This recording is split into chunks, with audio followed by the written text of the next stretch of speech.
खरगोश रहता था। उसे अपनी तेज चाल पर बहुत घमंड था।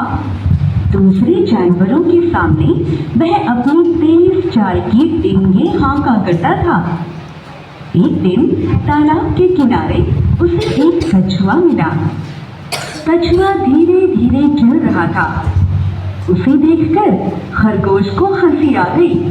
वह बोला, अरे कछुए भाई, बहुत तेज चलते हो।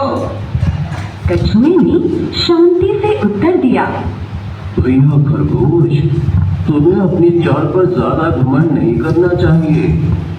खरगोश ने अकड़ कर कहा, अरे चुप रहे कछुए, मुझे उपदेश देता है, घिसट घिसट कर चलता है और मेरे सामने बड़ी बड़ी बातें कर रहा है।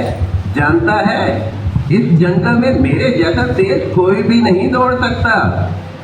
कछुए ने हंसते हुए कहा, ठीक है, तुम्हारी और मेरी दौड़ हो जाए।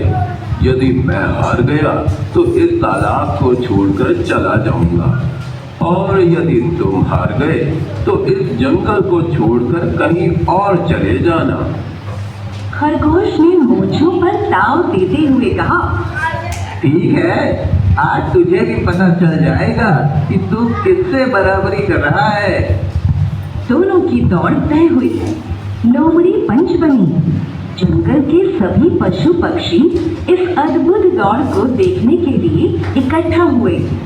खरगोश और कछुए को पहाड़ी पर स्थित एक वृक्ष तक दौड़ना था। लोमड़ी ने वृक्ष के पास जाकर हाथ ऊंचा करके झंडी दिखाई। 1, 2, 3 और दोनों की दौड़ शुरू हुई। खरगोश छलांग लगाता हुआ जल्दी ही पहाड़ी पर आ गया। उसने पीछे मुड़कर देखा। बेचारा कछुआ धीरे धीरे चला आ रहा है। वह मन ही मन हंसा और बोला, मूर्ख, इसी चाल के बल पर मुझसे बराबरी करने चला था। खैर, इस तरह तो यह दोपहर के पहले पहाड़ी पर नहीं चढ़ सकता। अच्छा है, मैं थोड़ी देर इस झाड़ी में आराम कर लूं। वृक्ष तो यह सामने रहा, जब चाहूंगा पहुंच जाऊंगा।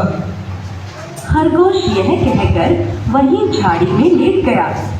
कछुआ धीरे धीरे रेंगता हुआ आगे बढ़ने लगा। थोड़ी देर बाद तो वह सोते हुए खरगोश को भी पार करके आगे बढ़ गया।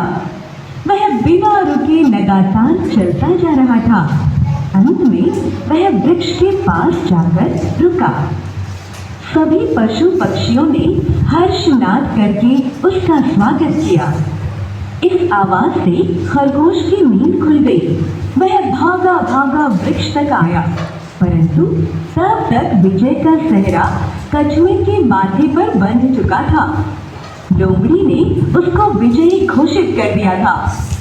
घमंडी खरगोश बहुत ही लज्जित हुआ और उस जंगल को छोड़कर भाग गया।